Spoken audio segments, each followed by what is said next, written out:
জগৎ, আর তার জগতের লীলা খেলা তিনি কেমন করে খেলবেন সেটা তিনিই জানেন। আমরা তো তার খেলার মাত্র পুতুল মাত্র বাবা, পুতুল মাত্র। আমরা পুতুল হয়ে বসে আছি, ভগবান তিনি কেমন করে সাজাচ্ছেন, তার লীলা খেলা তিনি তৈরি করছেন। আর জেনে রাখবেন, সেই ভগবানের রোমকূপ থেকে কোটি কোটি ব্রহ্মাণ্ডের জন্ম হয়, আর সেই ব্রহ্মাণ্ডের মধ্যে আমরা হলাম সামান্য সামান্য ধুলোর মতো জীব। আমাদের অস্তিত্ব থাকলেও কিছু যায় আসে না, না থাকলেও কিছু যায় আসে না। ওই জন্য জগতে আপনারা এসেছেন ভগবানের করুণায়, বিদ্যাপতি পেল আজকের ভগবানের করুণা। এই আপনারা যারা যারা ভগবানের করুণা পেতে চান, শুধুমাত্র সৎ কার্যেই ভগবানকে পাওয়া যাবে, তাছাড়া নয়। ওই জন্যই কাজী নজরুল ইসলাম একটা গান লিখেছিলেন যে খেলিছ এ বিশ্ব লয়ে বিরাট শিশু, খেলিছ এ বিশ্ব লয়ে বিরাট শিশু, প্রলয় সৃষ্টি তব পুতুল খেলা নিরজনে প্রভু নিরজনে।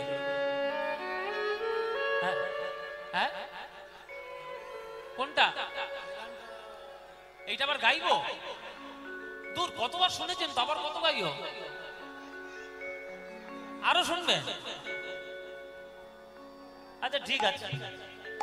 কাজী নজরুল ইসলামের গান, এই গানটা আমি যেখানেই যাই সব ভক্তরা ওই চিরকুট দিয়ে দিয়ে সব অনুরোধ করে যে দাদা ওই গানটা যদি একবার গান। আপনারা জেনে রাখবেন, আপনারা বাংলায় জন্ম নিয়েছেন, আপনাদের 14 পুরুষের ভাগ্য ভালো। কেননা এই বাংলাতে যেসব বুদ্ধিজীবী আর যেসব ভক্তর জন্ম হয়েছে, সারা ভারতবর্ষে এত ভক্তের জন্ম হয় না। আর সেই ভারতবর্ষের ভক্তের মধ্যে, সেই ভক্ত কুলের মধ্যে বাংলায় এক কবি হলো কাজী নজরুল ইসলাম। নাম দিয়ে, ধর্ম দিয়ে, বর্ণ দিয়ে, জাতি দিয়ে কখনো মনুষ্যত্বের বিচার করতে নেই বাবা। শুনোরে মানুষ ভাই, সবার উপরে মানুষ সত্য, তাহার উপরে নয়। আগে মানুষ হও, তারপরে হিন্দু হইও, মুসলমান হইও, খ্রিস্টান হইও, বৌদ্ধ হইও, জৈন হইও, যা হইও, আগে মানুষ হও। তাই নজরুল ইসলাম তার একেবারে জলজল করছে উদাহরণ। নাম পরিবর্তন না করে, ধর্ম বর্ণ জাত কিচ্ছু পরিবর্তন না করে এমন এমন গান লিখে গেছেন যে আমাদের সনাতন ধর্মের লোকেরাও আশ্চর্য হয়ে গেছে। নজরুল ইসলাম তার লেখা গান খেলিছ, হ্যাঁ শুনতে পাচ্ছি না, অল্প আচ্ছা অল্প করে গাইব, ঠিক আছে অল্প এক লাইন গাইব, হ্যাঁ পুরোটা গাইব। খেলিছ এ বিশ্ব লয়ে বিরাট শিশু, আনমনে খেলিছ এ বিশ্ব লয়ে বিরাট শিশু, আনমনে খেলিছ প্রলয় সৃষ্টি তব পুতুল খেলা, প্রলয় সৃষ্টি তব পুতুল খেলা, নিরজনে প্রভু নিরজনে খেলিছ এ বিশ্ব লয়ে বিরাট শিশু, আনমনে খেলিছ শূন্যে মহা আকাশে তুমি মগ্ন লীলা বিলাসে, শূন্যে মহা আকাশে তুমি মগ্ন লীলা বিলাসে, ভাঙিছ গড়িছ নীতি ক্ষণে ক্ষণে, ভাঙিছ গড়িছ নীতি ক্ষণে ক্ষণে, নিরজনে প্রভু নিরজনে খেলিছ। এসব গান সব গানের তুলনা কখনো টাকা পয়সা দিয়ে করাই যায় না। জেনে রাখবেন, জগৎ বিশ্ব ব্রহ্মাণ্ডে সূর্য, গ্রহ, নক্ষত্র, চন্দ্র, তারা যা দেখছো সব ভগবানের পায়ের তলায় ধুলোর মতো। আর সেই ধুলোর মতো জগতে তোমরা ধুলোর মতো বাস করছো। আর আমাদেরই এত অহংকার যে আমরা এখন ভাবতে শুরু করেছি আমরা বোধহয় ভগবানের থেকেও বড়। হাতে একটা স্মার্টফোন পেয়ে আর ডিজিটাল জগতে আমরা বাস করে আমরা ভাবছি যে আমরা বোধহয় ভগবানের থেকেও বড় হয়ে গেছি। এই ভ্রান্ত ধারণার মধ্যে থাকবেন না। আপনি যে টেকনোলজিতে বাস করছেন এর থেকে কোটি কোটি উন্নত টেকনোলজি জগতের বিশ্ব ব্রহ্মাণ্ডে অন্য জায়গায় ছড়ানো আছে। আপনার অস্তিত্ব থাকলেও ভগবানের কিছু যায় আসে না, না থাকলেও ভগবানের কিছু যায় আসে না। সব ভগবানের পায়ের তলায় ধুলোর মতো বাবা। তারকার বিশোষী হেলো না তব হে উদাসী, পড়িয়া আছে রাঙা পায়ের কাছে রাশি রাশি নিত্য তুমি হে উদাস, সুখে দুঃখে অবিকার নিত্য তুমি হে উদার, সুখে দুঃখে অবিকার, হাসিছ খেলিছ তুমি আপন সনে, হাসিছ খেলিছ তুমি আপন সনে, নিরজনে প্রভু নিরজনে খেলিছ এ বিশ্ব লয়ে বিরাট শিশু আনমনে খেলিছ এ বিশ্ব লয়ে বিরাট শিশু আনমনে খেলিছ খেলিছ খেলিছ।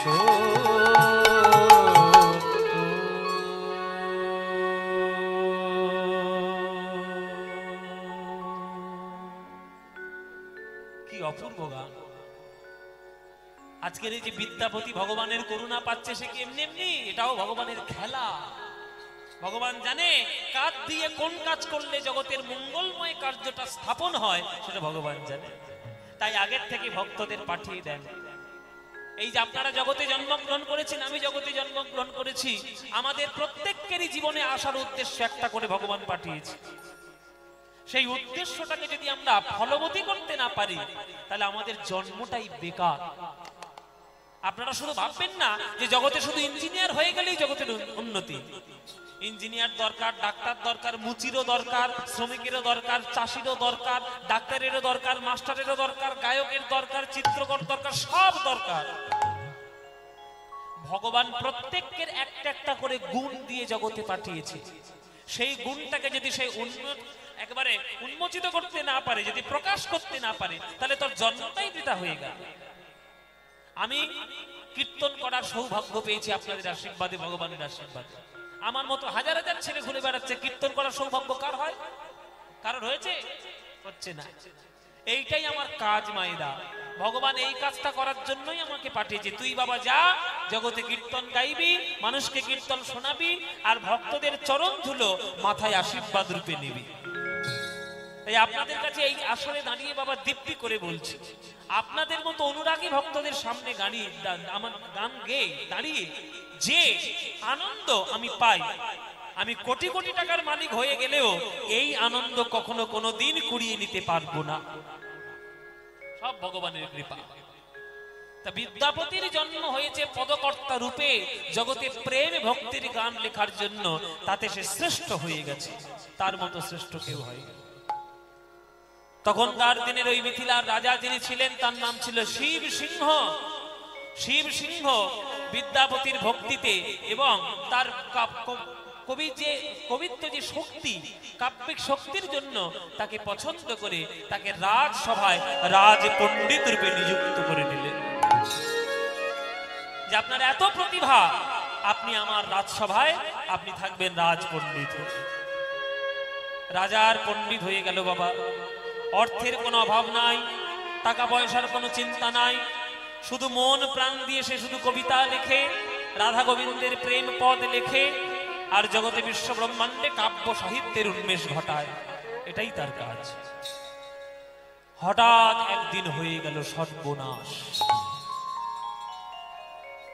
শিব সিংহ রাজা 3 বছর খাজনা দিতে পারেনি বলে তৎকালীন দিনে যিনি দিল্লির সিংহাসনে বসেছিলেন তিনি সেই শিব সিংহের নামে সমন জারি করলেন যে মৃত্যুদণ্ড ঘোষণা করা হলো শিব সিংহের নামে, বন্দী করে ওকে দিল্লিতে নিয়ে এসে।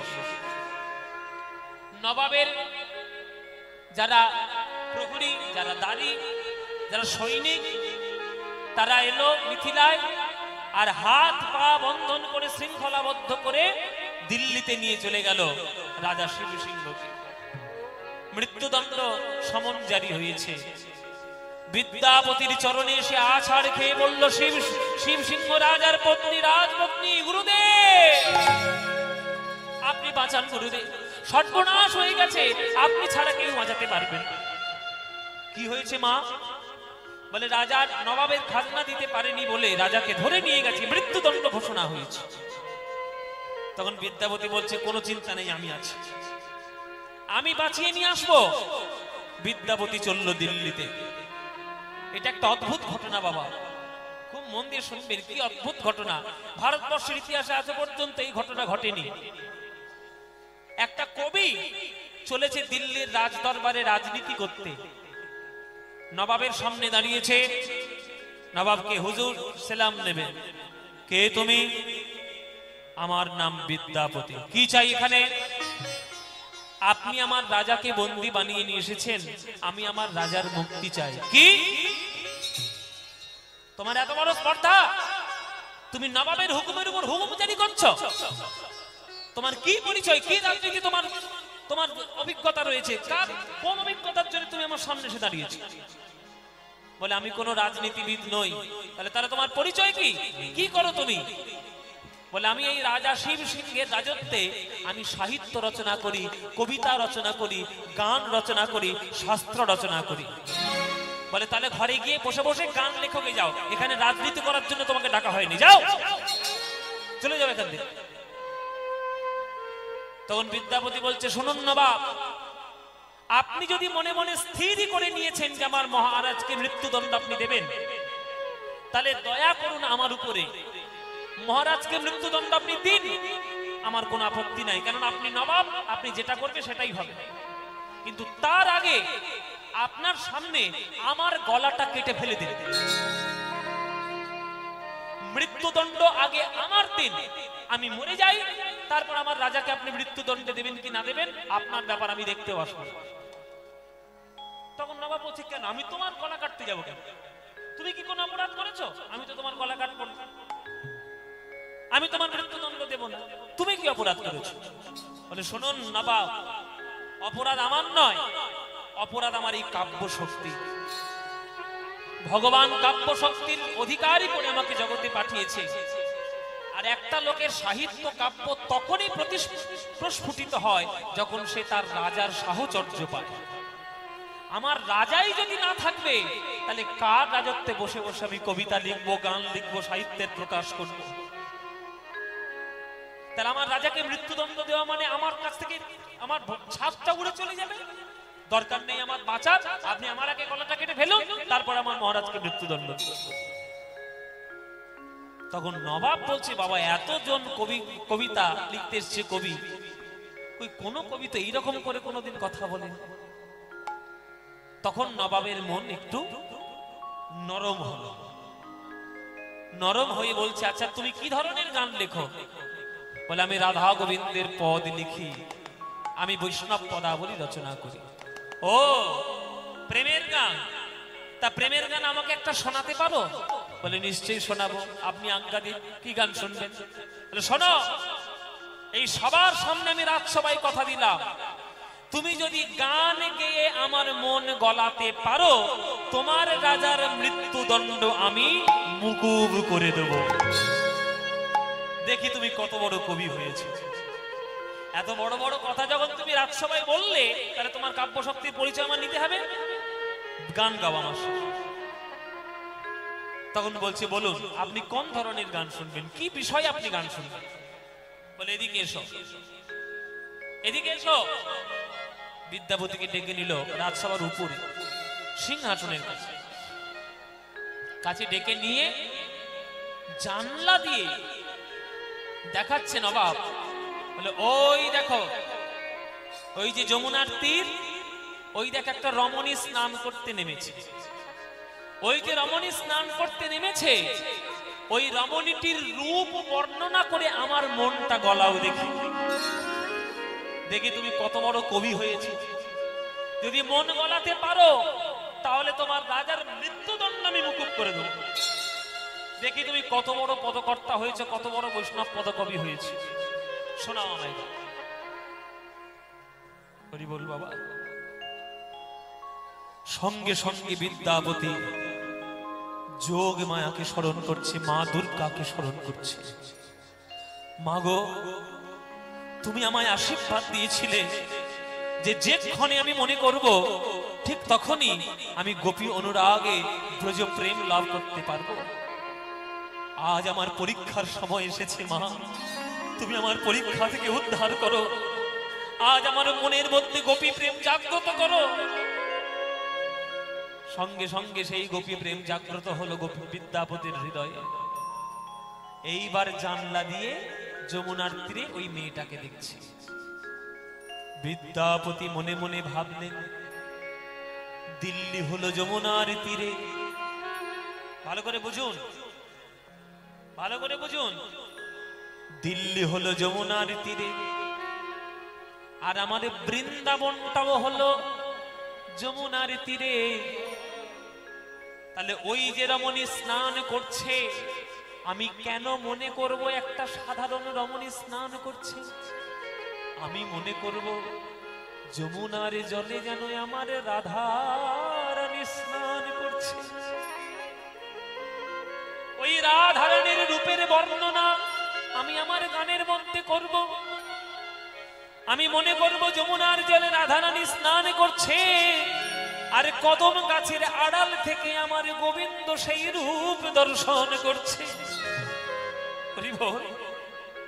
তাহলেই বুঝতে পারবে আমার মনের কথা আর আমার কাব্য শক্তির পরিচয়। সখা কোন কামি,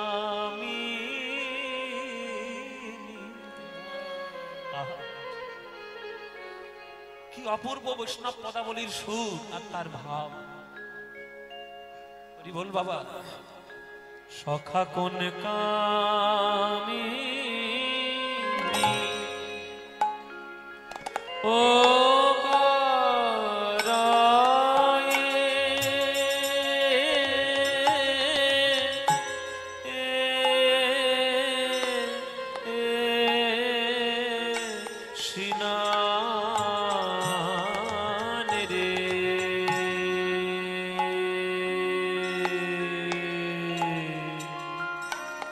সখা কোন কামি।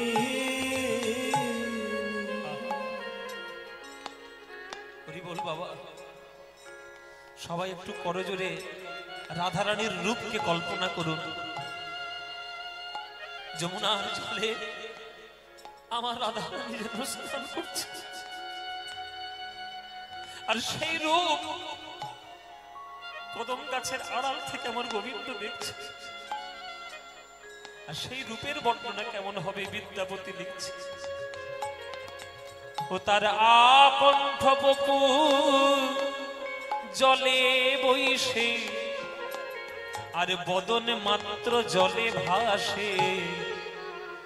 দেখে আমার মনে যেন যমুনার উপরে ওগো সোনার ভাসে রে।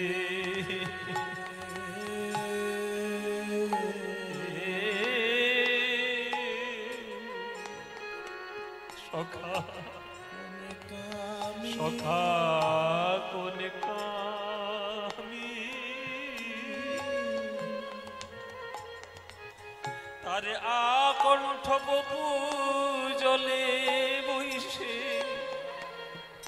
আর বদনে মাত্র জলে ভাসে দেখে মনে হয় যেন সোনার কমল ভাসে রে সখা রে সখা কোন কামি। মায়েরা রাধারানী স্নান করছে তো গলা পর্যন্ত জলের তলায় রাধারানী ডুবে আর যমুনার উপরে রাধারানীর বদনখানা দেখে মনে হচ্ছে কালো নীল জলের উপরে রাধারানীর বদনটা যেন সোনার পদ্ম ফুলের মতো বিকশিত হয়েছে। এমন রূপ জগতে কোথায় দেখা যায়? ওগো হেরো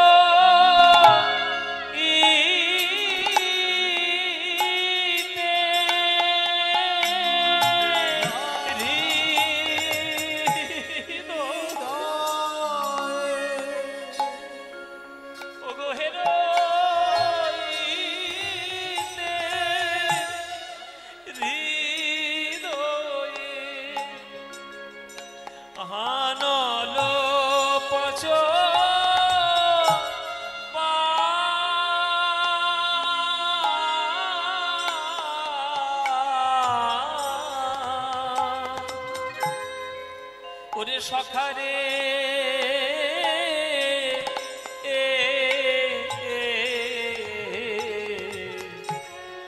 কোন কামি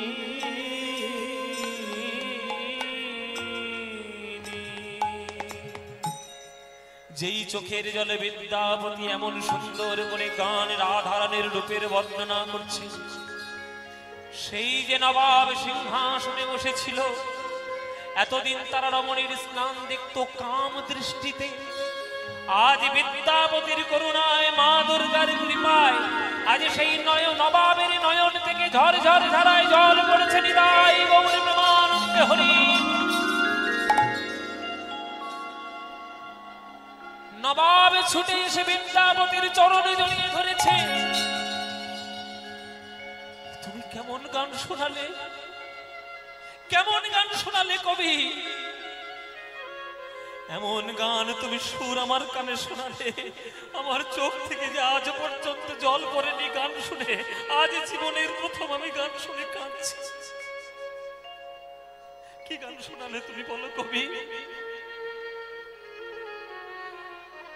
তোমার মতো কবি যে রাজার রাজ্যে বাস করে, সেই রাজার যদি আমি মৃত্যুদণ্ড ঘোষণা করি, আল্লাহ কখন আমাকে মাফ করবে না। যদি কারোর গুণের কদর আমি না দিতে পারি, তাহলে কোনোদিন ভগবান আমায় মাফ করবে না। আজ আমি এই রাজ দরবারের সামনে তোমার কাব্য শক্তির জন্য ভারতবর্ষের ইতিহাসে প্রথম হলো যে আজ তোমার রাজার মৃত্যুদণ্ড আমি মুকুব করে দিলাম। আর শুধু মুকুব নয়, আগামী 5 বছর আমাকে কোনো খাজনা দিতে হবে না, সেটাও আমি বলেই দিলাম। যাও, আর কি চাই আমার কাছ থেকে? ভারতবর্ষের ইতিহাসে বাবা এই ঘটনা আর দ্বিতীয়বার কোনোদিন ঘটেনি যে একটা কবি গান গেয়ে রাজার মৃত্যুদণ্ড মুকুব করে নিয়ে রাজাকে ফিরিয়ে নিয়ে ঘরে এসেছে। একমাত্র বিদ্যাপতির জীবনে হয়েছে। বিদ্যাপতি কবি, শ্রেষ্ঠ কবি তিনি কেন হয়েছেন, এই সব জীবনীগুলো শুনলেই বুঝতে পারবেন কেন তিনি শ্রেষ্ঠ। রাজার মৃত্যুদণ্ড পর্যন্ত মুকুব করে দিয়েছে। ব্যাস, রাজা বাড়িতে ফিরে এসে বিদ্যাপতির চরণটা ধরেছেন, হাউ হাউ করে কাঁদছে যে আপনার মতো কবি আমার দেশে জন্ম নিয়েছে, আজ আপনি না থাকলে আমার হয়তো প্রাণ চলে যেত। হে বিদ্যাপতি ঠাকুর, আপনাকে রাজসভায় আর আসতে হবে না, আপনি বাড়িতেই থাকুন, আপনার সাধনা আপনি করুন, সমস্ত দায় দায়িত্ব আপনার এই রাজ্য বহন করবে, আপনার কোনো চিন্তা নেই। আপনি শুধু গান লিখবেন, আমাদের গান শোনাবেন, আপনি পুজো করবেন, শাস্ত্র পাঠ করবেন, এইটুকুই আপনি করবেন, এটাই আপনার কাজ, অন্য কিছু আপনাকে করতে হবে না। রাজকোষ থেকে সমস্ত দায় দায়িত্ব বহন ভার সব নিয়ে নেব। ওই জন্যই বলে মায়েরা, উপরওয়ালা জব দেতা হে দেতা ছপ্পড় ফাড় কে, বলে না। এই কথাটা কোত্থেকে এসছে? এই কথাটা এসছে গীতার থেকে। গীতায় একটা শ্লোক আছে, ভগবান কৃষ্ণ অর্জুনকে বলেছিলেন যে অনন্যশ্চিন্তন্তে মাং যে জন পর্যুপাসতে তেষাং নিত্যাভিযুক্তানাং যোগক্ষেমবহাম্যহম। হে অর্জুন, অনন্য চিত্ত সহকারে যে আমার নাম গান করে, তার যত দায় দায়িত্ব যেটা দরকার সেটা তো আমি নিই, যেটা তার প্রয়োজনই নেই সেটুকু পর্যন্ত আমি তাকে প্রদান করি। বিদ্যাপতি চাইনি টাকা পয়সা ধন সম্পত্তি, কিন্তু ভগবানই তাকে ভরিয়ে দিলেন। কেন না? অর্থনৈতিক চিন্তা এমন চিন্তা যে চিন্তায় পড়ে গেলে তখন সকল চিন্তা ভুলে যায় বাবা। তাই বিদ্যাপতির যাতে টাকা পয়সার চিন্তা না হয়, তাই নবাব আমাদের মহারাজ শিব সিংহ সকল দায় দায়িত্ব গ্রহণ করলেন। বিদ্যাপতি ব্যাস, বিদ্যাপতি বা শুধু রচনায় করছে গান গান গান গান, শুধু গান গান। তার একটাই কাজ, ভোলানাথের পুজো করা, পদাবলী রচনা করা, জগতের মঙ্গল কার্য করা, যারা পড়াশোনা শিখছে তাদেরকে পড়ানো, রাজপুত্রদেরকে শিক্ষিত করা, এই হচ্ছে তার কাজ। মানে বিদ্যা ছাড়া তার জীবনে আর কিচ্ছু নাই, তাই তিনি বিদ্যাপতি। তাই তিনি বিদ্যাপতি। একদিন সকালে ঠাকুর ঘরে বসে বসে পদাবলী লিখছে, আর দরজায় টোকা পড়েছে। টোকা কে? কে? কথা বলে না, সাড়া করে না, শব্দ করে না, কে রে বাবা? দরজা খুলে দেখছে একটা লোক সামনে দাঁড়িয়ে রয়েছে। এই মনে হচ্ছে জঙ্গলে টঙ্গলে বাস করে এরকম কোন একটা লোক। ও মায়েরা, গায়ে একেবারে ধুলো ছাই কোথা থেকে মেখেছে তা কি জানি, একেবারে গায়ে ধুলো ছাই ভর্তি, আর কালো মতো দেখতে একটা লোক সামনে এসে দাঁড়িয়েছে। সামনে দাঁড়িয়ে আজ বিদ্যাপতির সামনে বলছে, আচ্ছা এটা কি বিদ্যাপতি ঠাকুরের বাড়ি? তুমি কে? আগে আমার নাম হচ্ছে উগনা। কি কি নাম বললে? উগনা। উগনা উগনা উগনা। এবার কি বিদঘুটি নাম রে বাবা? হ্যাঁ, উগনা কোত্থেকে আসছো?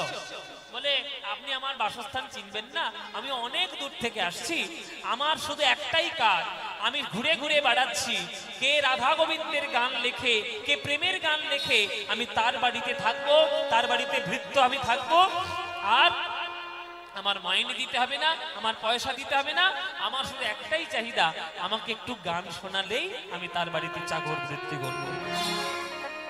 বিদ্যাপতি ঠাকুর, আপনি শুনেছি রাধা গোবিন্দের পদাবলী রচনা করেন, আপনার বাড়ির যা কাজ বলবেন আমি সব করে দেব, আমি চাল এনে দেব, রান্না করে দেব, আমি ঘরদর পরিষ্কার করে দেব, সব, শুধু আমার একটা চাহিদা, আপনি আমাকে গান শোনান, আপনি আমাকে একটু গান শোনান। বলে বাবা এরকম অদ্ভুত লোক তো কেউ কখনো পাইনি। দাঁড়াও বাবা, আমি হ্যাঁ বললে হবে না, ঘরে আমার একটা গিন্নি আছে, তার কথা জিজ্ঞেস করতে হবে। বিদ্যাপতির স্ত্রীর নাম ছিল মহামায়া দেবী। বিদ্যাপতির স্ত্রীর নাম মহামায়া। সেই মহামায়াকে জিজ্ঞেস করছে, ও মহামায়া, বলেন বলেন। আরে বলেন বলেন আবার কি? বলেন। হ্যাঁ বলেন। ঘরে একটা চাকর বাকর না থাকলে কাজপত্র হয়? পয়সা করি নেই, চাকর বাকর দরকার নেই, পয়সা করি নেই। পয়সা করি লাগবে না? লাগবে না। না, একটা লোক এসছে সামনে, তার নাম উগনা। আচ্ছা, যে পয়সা করি নেবে না, তার শুধু একটাই চাহিদা, আমি তাকে গান শোনালেই আমার বাড়িতে এসে চাকর বৃত্তি করবে। শুনুক না, কত গান শুনবে শুনুক। হ্যাঁ, কত গান শুনে শুনুক। ও ও মহামায়া, এই তোমার কাপড় কেচে দেবে, রান্না করে দেবে, ঘরে জল চলে দেবে। হ্যাঁ, ভাড়ার ঘরে ইঁদুর ঢুকলে ওই ইঁদুর। তাহলে থাক থাক থাক থাক থাক থাক থাক, বিনা পয়সায় চাকর থাক। তাহলে বিনা পয়সায় চাকর যখন পাচ্ছে তাহলে থাক। এই বলে উগনা রয়ে গেল তার বাড়িতে চাকর বৃত্তি করার জন্য। উগনা রয়ে গেল বিদ্যাপতির বাড়িতে, চাকর থাকবে। হরি বল বাবা। এই চাকর ঘরের কাজপত্র করে আর শুধু একটাই তার চাহিদা, ওই গান গিয়ে শুনবে। এই বিদ্যাপতি গান রচনা যখন করে তখন এই উগনাকে ডেকে নেয়, একটা করে গান শোনা। একদিন সকালবেলায় মহামায়া দেবী এসে বলছে, এই উগনা, যা বাজারে যা, ঘরে একটুও চালের দানা নেই, চাল না হলে খাবি কি, যা যা গিয়ে বাজারে হাট করে নিয়ে আয় যা। তখন বিদ্যাপতি বলছে, এই উগনা চল, আমিও তোর সঙ্গে যাই, হ্যাঁ আমি গিয়ে হাট বাজারটা করে নিয়ে আসি। এই বলে বাজারের ব্যাগ নিয়ে, বাবা বাজারের থলি নিয়ে বিদ্যাপতি আর উগনা হাটে চলেছেন বাজার করার জন্য। আগে যেমন হাট হতো না, এখন জানি না কোথাও হয় কিনা, হয় এখন কোথাও কোথাও হয় হাট। একটা জায়গায় এসে সব দোকানদাররা মিলে হাট দেবে, সেইখান থেকে লোকে কেনাকাটা করে বাড়ি যাবে, এই কনসেপ্টটা এখনো আছে। তবে চলেছে হাট করার জন্য। আর এই যে ধীরে ধীরে ধীরে গরম পড়ছে, উত্তপ্ত জগৎ, তো সেই রাস্তা দিয়ে হেঁটে হেঁটে যাচ্ছি বাবা, আর বিদ্যাপতি তৃষ্ণায় কাতর হয়ে ওই বট গাছের তলায় একটা বসে পড়েছে। একটা বট গাছের তলায় গিয়ে বসে বলছে, ওরে না আর পাচ্ছি না বাবা, এই গরম, এই এত সকাল সকাল না বেরোলে হয়, এই এত দুপুরে বেরিয়েছি, গলাটা একবার শুকিয়ে কাঠ হয়ে যাচ্ছে। আচ্ছা এখন যাবো না, এই বট গাছের তলায় বসে একটু বিশ্রাম করি, তারপরে একটু পরে গিয়ে বাজারঘাট করবো। আরে ঠিক আছে তাই করুন। উগনা বসে গেল, বিদ্যাপতি বসে গেল, বসে গিয়ে আর বিদ্যাপতির ওই শীতল ছায়া পেয়ে মনটা তার একেবারে গলে যাচ্ছে। বাহ বাহ বাহ বাহ বাহ। এই উগনা, আমার একটা গান মনে পড়ছে, উগনা একটা গান আমার মনে এলো, কিন্তু কাগজ কলম তো নিয়ে আসেনি। হ্যাঁ লিখবো কিসে, আমি গানটা গাইবো, তুই মনে করে ডাকতে পারবি উগনা? নিশ্চয়ই নিশ্চয়ই বাবা ঠাকুর, আপনি গাইবেন আর আমি মনে করবো না, আপনি গান আমাকে, আমার সামনে গান, আমি সব মনে করে রাখবো। ঠিক আছে তাহলে শোন, আমি একটা গান গাই। এই বলে বিদ্যাপতি সেই বট গাছের তলায় বসে গান গাইতে শুরু করেছে। যে গানটি ছিল মহাপ্রভুর অত্যন্ত প্রিয় গান। এবার যে গানটা গাইছে বিদ্যাপতি, এই পদটি মহাপ্রভুর অত্যন্ত প্রিয় পদ, প্রিয় গান, একটা প্রার্থনার পদ। জগন্নাথকে দেখে যখন মহাপ্রভুর কৃষ্ণের কথা মনে হতো, তখন এই গানটা গাইতে গাইতেই জগন্নাথ জগন্নাথ বলে কাঁদতেন। সেই গানটা বিদ্যাপতির, একটা বিখ্যাত বৈষ্ণব পদাবলী আর একটা বিখ্যাত গান। শুনবেন বাবা আপনারা? তাহলে শোনাই আপনাদের এক করি, গানটা পুরো পদটাই শুনবেন তো? তাহলে চলুন, বিদ্যাপতির লেখা এক শ্রেষ্ঠ প্রার্থনার পদ আপনাদেরকে শোনা। মধ্যম দশকোষী তাল, মধ্যম দশকোষী তালের উপর এই গানটি। কীর্তন পদাবলী, কীর্তনের আদি ধারা বাবা বড় বড় তালের গান, যদিও সেইগুলো এখনকার দিনে বড় কম হয়ে যাচ্ছে, কিন্তু সেইগুলোই হচ্ছে আসল গান। সেই গানগুলোই যদি কেউ শুনতে পারে তবে কীর্তন সঠিক শুনবে। এই গানটি বিদ্যাপতির গান। ও হে রাধা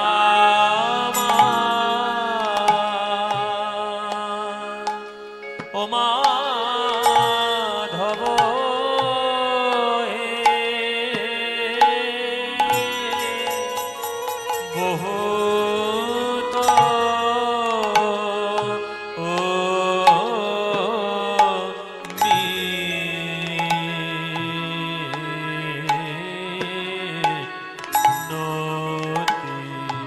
বহুত ও মিনতি করো তো ও হে রাধা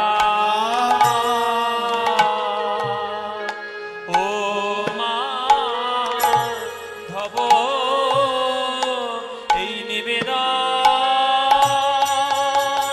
তব পায়ে চরণ ছাড়া করো না হে নিবেদন তব পায়ে চরণ ছাড়া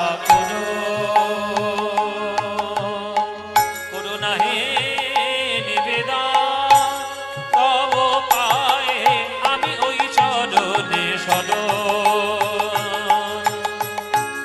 নিলাম নিবেদন তব পায়ে চরণ ছাড়া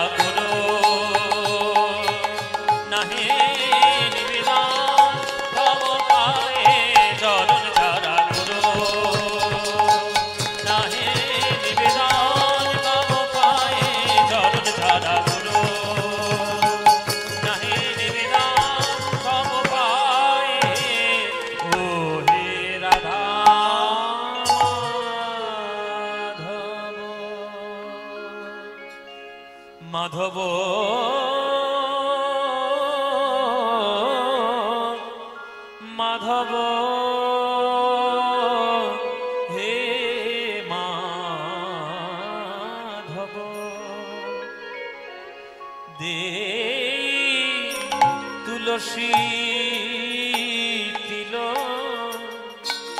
আমি দেহ মন সমর বলো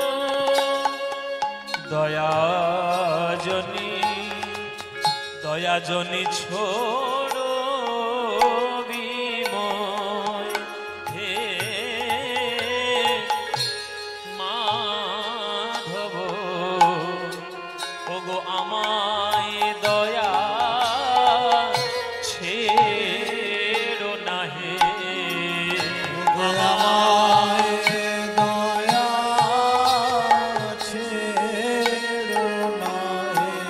আমি চির অপরাধী বলে ওগো আমায় দয়া ছেড়ো না হে। আজ আপনারা এখানে যারা গান শুনছেন, আপনাদের মধ্যে থেকে কেউ বলুন হাত তুলে যে ভগবানকে আপনি কি দিয়েছেন? ভগবানকে আপনি কি দিয়েছেন মায়েরা? কিছু দিয়েছেন না, আপনি সব সময় ভগবানের কাছে চেয়েছেন। টাকা দাও, গাড়ি দাও, বাড়ি দাও, জমি দাও, ছেলে দাও, মেয়ে দাও, চাকরি দাও, ব্যবসা দাও, সবাই ভগবানের কাছে চায়। ভগবানকে কেউ কিছু দেয় না। চাওয়াটার থেকে যেদিন আপনার দেওয়াটা ইম্পর্টেন্ট হবে, সেদিন জানবেন ভগবানের প্রতি আপনার প্রেম বৃদ্ধি হচ্ছে। রাধারানী ভগবানের কাছে কিছু চাননি, শুধু চিরকাল দিয়েই গেছে। আর আমরা ভগবানের কাছে চিরকাল চেয়ে গেছি।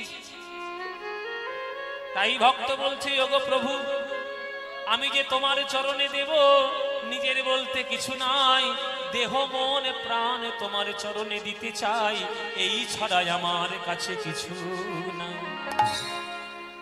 ভগবান বলছে, তুই আমাকে ডাকছিস, আমাকে দিবি, আমার কাছ থেকে চাইবি, তুই কি পুণ্য অর্জন করেছিস যে তুই আমাকে ডাকছিস? আমাকে দর্শন করার মতো পুণ্য তোর জীবনে আছে? ভক্ত বলছে, না প্রভু, নেই। জীবনে পুণ্য তো নেই, বরং এত পাপ রয়েছে যে সেই পাপের কথা আমি তোমায় বলতে পারবো না প্রভু। গণইতে দোষ গুণলেশ না পাবি, গণইতে দোষ গুণলেশ না পাবি, জপ তুহু করবি বিচার, জগত করো বিচার। গুণ তো কিছুই পাবে না মাধব, আমার গুণ তো কিছু পাবে না মাধব, কেবল রাশি রাশি দোষ পাবে, আমার গুণ তো কিছুই পাবে না মাধব। কেবল রাশি রাশি দোষ পাবে, গুণ তো কিছু পাবে না মাধব। তুহু জগন্নাথ জগতে কহয়সি, ও জগন্নাথ জগতে কহয়সি, জগবাহির নহময়ী ছাড়, জগবাহি নহময়ী ছাড়। আমি তো জগৎ ছাড়া নই হে প্রভু, আমি তো জগৎ ছাড়া নই। তুমি যদি জগন্নাথ হবে, তাহলে আমি তো জগৎ ছাড়া নই হে। তুমি যদি জগন্নাথ হবে, আমি তো জগৎ ছাড়া। ও মায়েরা, একটা চায়ের কাপে যতটুকু চা ঢালা সম্ভব, তার থেকে যদি বেশি চা ঢালা হয় কি হবে? উপচে পড়ে যাবে। তাহলে আমার হৃদয়টা হচ্ছে কাপের মতো, পাপটা হলো চায়ের মতো। আমার হৃদয় রূপ কাপে যতটুকু পাপ ধরার ক্ষমতা ততটুকু তো করেইছি, এত পাপ বেশি করেছি যে হৃদয় জায়গা নেই, উপচে উপচে এবার পাপটা পড়ে যাচ্ছে। ভগবান বলছে, তাহলে তুই পাপও করেছিস, আবার আমাকেও ডাকছিস, আবার আমার উপর ফলাও করছিস যে আমি তোকে কৃপা করতে বাধ্য। তুই মানুষ হয়ে জন্ম নিয়েছিস বলে এত তর্ক করছিস, এই অপরাধে আমি যদি আগামী জন্মে তোকে মানুষ করে আর জন্ম না দিই, তখন তুই তোর মনের কথা কি করে জানাবি? তখন ভক্ত বলছে, প্রভু গো, আগের জন্মে যদি মানুষ করে জন্ম না দাও, তাহলে আগের জন্মের কথা আমি এই জন্মে বলে গেলাম।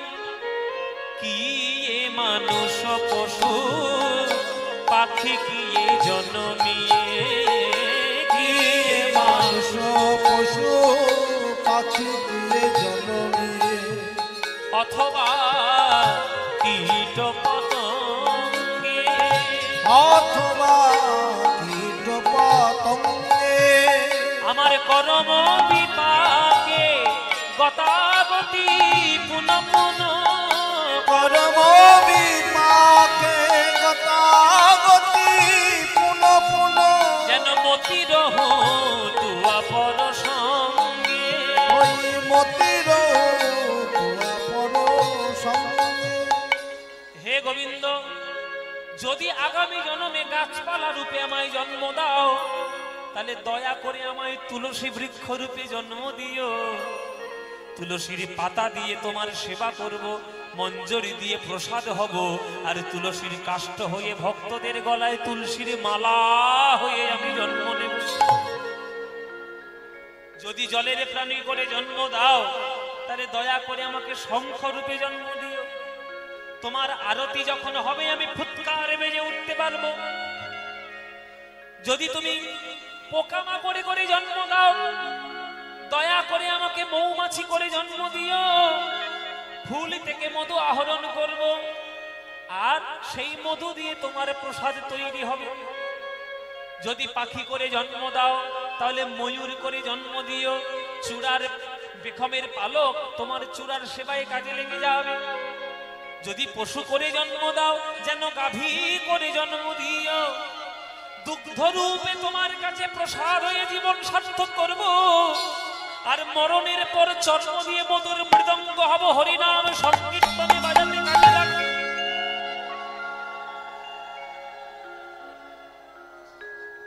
তাহলে যে রূপে আমি জন্ম নিই না কেন, যেন তোমার পদে মতি থাকে, প্রভু তোমার পদে মতি থাকে, যেন তোমার পদে মতি থাকে, প্রভু তোমার পদে মতি থাকে। যে রূপেই জন্ম নিই না কেন, যেন তোমার পদে মতি থাকে, যে রূপে জনম নিই না কেন, তোমার পদে মতি থাকে। যে রূপেই জন্ম নিই না কেন, যেন হরি হরি বলতে পারি, যে রূপে জন্ম নিই না কেন, হরি সেবা করতে পারি, যে রূপে জন্ম নিই না কেন, হরি সেবা করতে পারি, যে রূপে জন্ম নিই না কেন। মতির তুয়া পর সঙ্গে, ধনয়ে বিদ্যাপতি অতিশয় কাতর, ধনয়ে বিদ্যাপতি অতিশয় কাতর, ধনয়ে বিদ্যাপতি অতিশয় কাতর, ধনয়ে বিদ্যাপতি অতিশয় কাতর, তরইতে ইহ ভব সিন্ধু, তরইতে ইহ ভব সিন্ধু, তুয়া পদ পল্লব করু অবলম্বন, আপদ পল্লব করু অবলম্বন, তুয়া পদ পল্লব করু অবলম্বন, আপদ পল্লব করু অবলম্বন। দিলয়াদ দেহ দিন বন্ধু, দিলয়াদ দেহ দিন বন্ধু, আমায় দান করো হে দান, করো হে এক বিন্দু কৃপা দান করো হে, এক বিন্দু কৃপা দান করো। না না ফুরাবে না হে, ফুরাবে না হে, এক বিন্দু দানে সিন্ধু ফুরাবে না হে, এক বিন্দু দানে সিন্ধু ফুরাবে না হে, বিন্দু দানে সিন্ধু হে কৃষ্ণ করুণা সিন্ধু, এক বিন্দু দানে সিন্ধু হে কৃষ্ণ করুণা সিন্ধু, এক বিন্দু দানে সিন্ধু হে কৃষ্ণ করুণা সিন্ধু, এক বিন্দু দানে সিন্ধু হে কৃষ্ণ করুণা সিন্ধু, এক বিন্দু দানে সিন্ধু হে কৃষ্ণ করুণা সিন্ধু, এক বিন্দু দানে সিন্ধু ফুরাবে না হে। দিলয়াদ দেহ দিন বন্ধু, দিল আধো দেহ দিন বন্ধু,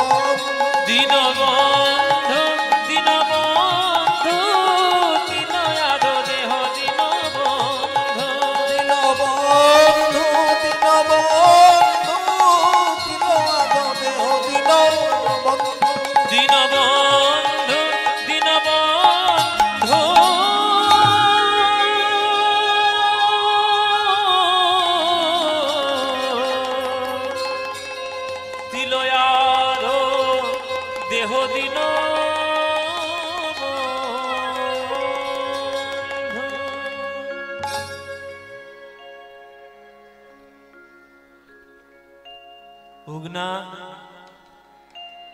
উগনা, এই উগনা, কে কে কে আমায় ডাকলো? কে? এই পাগল হলি নাকি? আমি ডাকছি তোকে। ও বাবা ঠাকুর, আপনি? এই কেমন গান শোনালেন বাবা ঠাকুর! এ গান শুনে আমার যেন মনে হলো আমি স্বর্গ মর্ত পাতাল ত্রিভুবন একাকার করে শুধু গোবিন্দের চরণে এক গানের মধ্যেই আমি ডুবে গেলাম। বলে গান শুনে তোর আনন্দ হয়েছে? বলে প্রচুর আনন্দ হয়েছে। বলে আনন্দ তো তোর হয়েছে, গলাটা তো আমার শুকিয়েছে। আমার গলা শুকিয়ে গেছে, আমার জন্য জল নিয়ে আয়।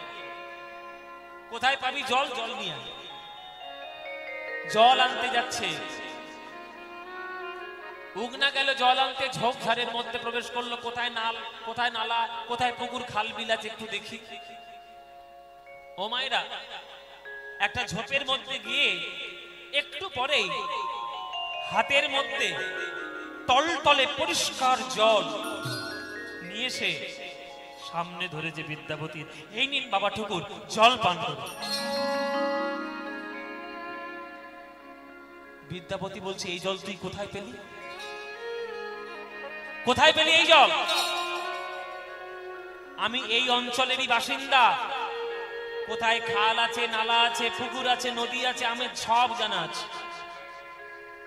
কোথায় প্রবেশ করলি আর কোথাকার কি জল নিয়ে তুই আমার কাছে হাজির করলি? আমি তো তোর হাত থেকে এই জল পান করব না। এই জল আমি পান করব না, কেননা তুই কি জাত সেটাই আমি জানি না। আগেকার দিনে এই বিচারগুলো ছিল বাবা। আমি তোর হাত থেকে জল পান করবো না। এই জলটা কোত্থেকে তুই এনেছিস সেটা আমি আগে শুনবো, তারপরে জল পান করব। তখন এই উগনা বলছি, বাবা ঠাকুর তুমি সন্দেহ করো না, এই যে জল আমি তোমার জন্য নিয়ে এসেছি, এ তো যা তা জল নয়। তুমি নির্দ্বিধায় পান করতে পারো, তোমার কোনো অসুবিধা হবে না। এই জল আমি যেখান সেখান থেকে আনি নাই, এই জলে আমি মাথা হতে এনেছি। জল মাথা হতে, হরি বল হরি বল হরি বল, মাথা হতে এনেছি। জল মাথা হতে এনেছি। এ যে শুদ্ধ গঙ্গা জল আমি মাথা হতে এনেছি। এ যে শুদ্ধ গঙ্গা জল মাথা হতে এনেছি। ওগো এ যে শুদ্ধ গঙ্গা জল তুমি নির্দ্বিধায় পান করো। এ যে শুদ্ধ গঙ্গা জল নির্দ্বিধায় পান করো। এ যে শুদ্ধ গঙ্গা জল নির্দ্বিধায় পান করো। এ যে শুদ্ধ গঙ্গা জল নির্দ্বিধায় পান করো। এ যে শুদ্ধ গঙ্গা জল নির্দ্বিধায় পান করো। আমি মাথা হতে এনেছি। কে? কে তুমি? কে তুমি? মাথা হতে জল? মাথা থেকে তো কেউ জল আনতে পারে না। শুদ্ধ গঙ্গা জল তুমি মাথা থেকে এনেছো, তাহলে তুমি কে? বলুন বাবা কে? বলো মায়েরা কে?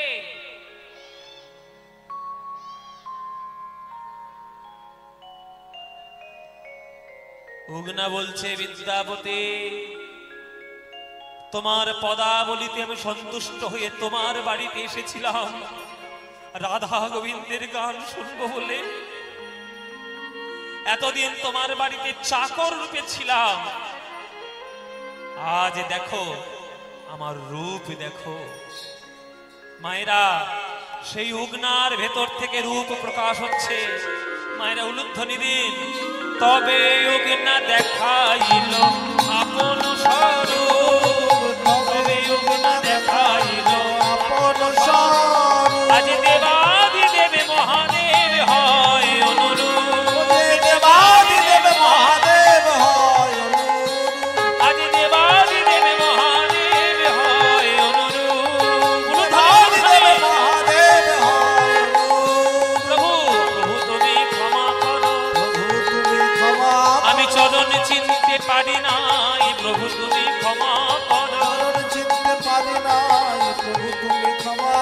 চরণ চিনতে পারি নাই, ওই অপরাধী হলাম, চরণ চিনতে পারি নাই, অপরাধী হলাম।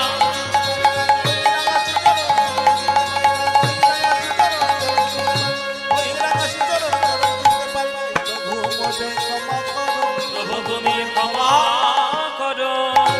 যেই অগ্নার ভেতর থেকে দেবাদিদেব মহাদেব ত্রিশূলধারী পিনাকে পানি ওই অভয় মুদ্রা দিয়ে যখন শিব ঠাকুর এইভাবে নটরাজ মূর্তিতে দাঁড়িয়েছেন, আশা রেখে বলল বিদ্যাপতি প্রভুর চরণে, প্রভু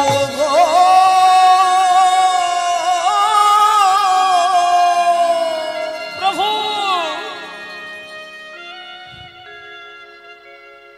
আমি কি অপরাধ করেছি প্রভু? আমার বাড়িতে তুমি আমার কুলের দেবতা, তুমি আমার কুলের ভগবান, আর আমার বাড়িতে তুমি চাকর হয়ে রইলে। কত কটু কথা বলেছি, কত উঁচু স্বরে কথা বলেছি, কিন্তু তুমি এই কাজ কেন করলে প্রভু? মহাদেব বলছে, ওরে বিদ্যাপতি, যার গানের মধ্যে শুধু ব্রজ প্রেমের রস পাওয়া যায়, আমি তোকে বলেছিলাম জগতের শ্রেষ্ঠ সম্পত্তি হলো প্রেম, তুই লাভ কর। আমার স্ত্রী দুর্গার করুণায় সেই প্রেম তুই এত পূর্ণভাবে লাভ করেছিস যে তোর গান শোনার জন্য আমি কৈলাসে আর থাকতে পারলাম না, আমি তোর কাছে চলে এসেছি বাবা। তবে তুই আমার স্বরূপ দেখেছিস, কাউকে যেন বলে দিস না আমার স্বরূপ কি, কারণ একবার যদি বলে দিস আর আমি তোর বাড়ি থাকতে পারবো না, আমাকে চলে যেতে হবে। বাড়িতে ফিরে এলো নাকে নিয়ে বিদ্যাপতি, রেগে গেল মহামায়া। উগনা, বাবুর সঙ্গে জমিদারি দেওয়ার জন্য বাজারে গেছিলিস, চাল কোথায়, বাজার কোথায়, আমি রান্না করবো কি? হাঁড়ির মধ্যে শুধু জল ফুটছে, তোরা চাল নিয়ে এলে তবে আমি ভাত চড়াবো, আর তোর এত বড় স্পর্ধা, তুই জমিদার হয়ে গেছিস? যা যা বাজারে যা, যা তুই বাজারটা করে নিয়ে আয়। তখন বিদ্যাপতি বলছে, মহামায়া তুই কার প্রতি কি করছো এমন করে? ভদ্রভাবে কথা বলো। আরে ভদ্রভাবেই বলছি, চাকরের সঙ্গে আবার কি বলবো? এই যাবি কিনা বল? যাবি না? এই বলে একটা লাঠি নিয়ে এই বিদ্যাপতির স্ত্রী মহামায়া যখন ওই অগ্নার অঙ্গে আঘাত করতে যাবে, মহামায়া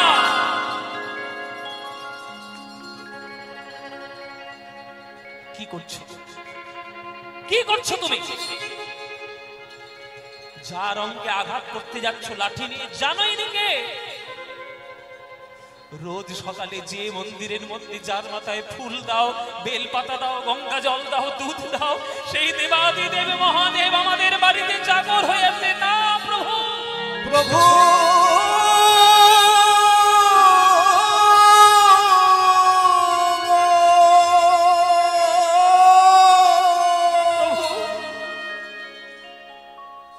তুমি কেন করলে প্রভু?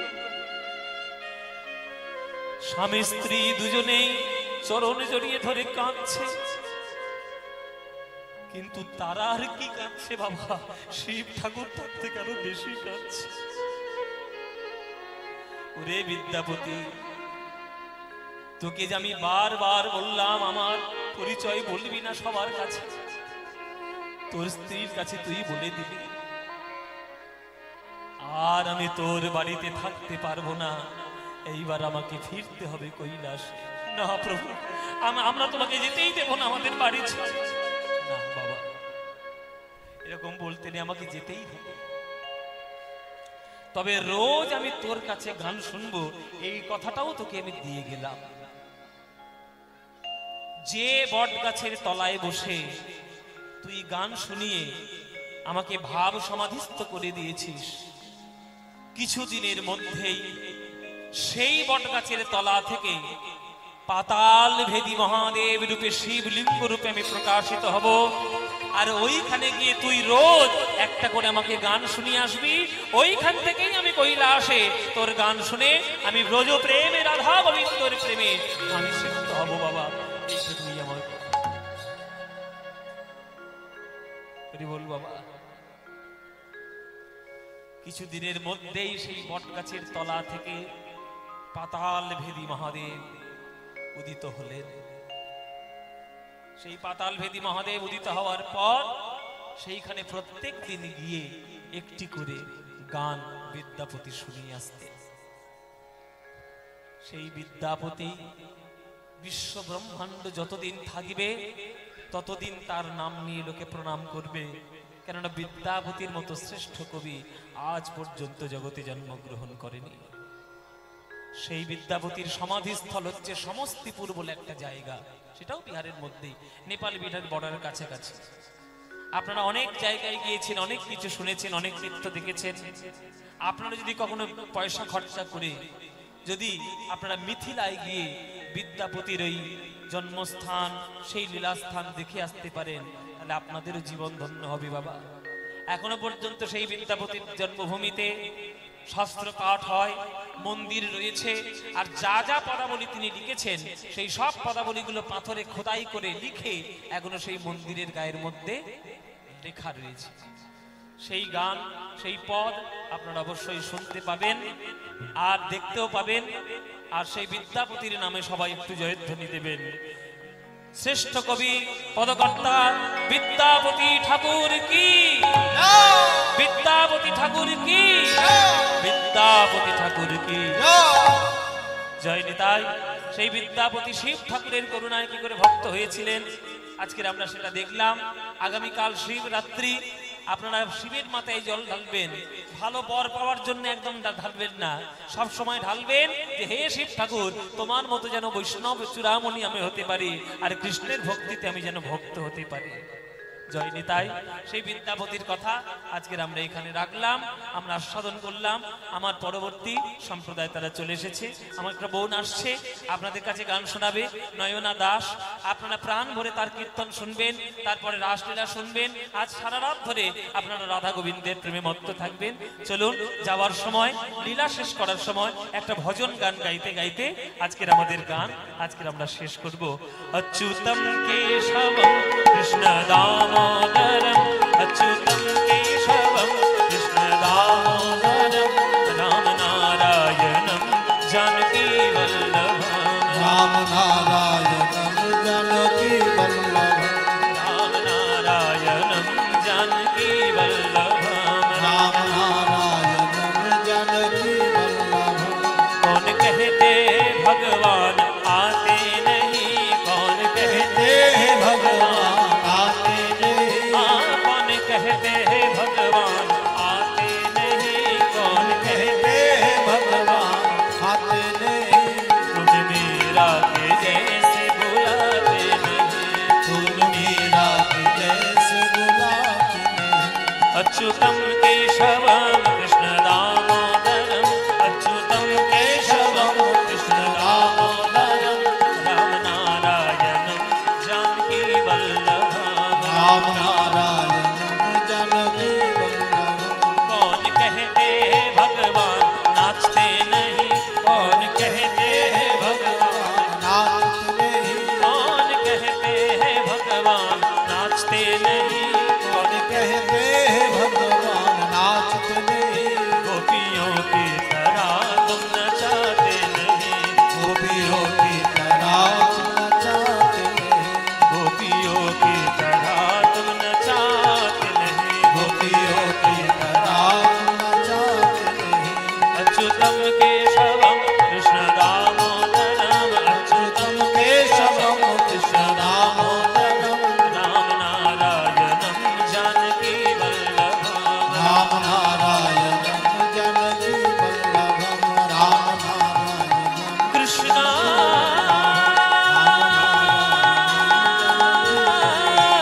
राम नारायण कृष्णा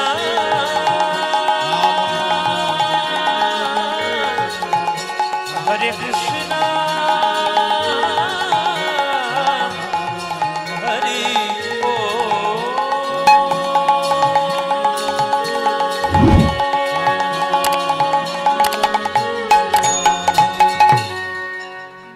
জয় নিতাই।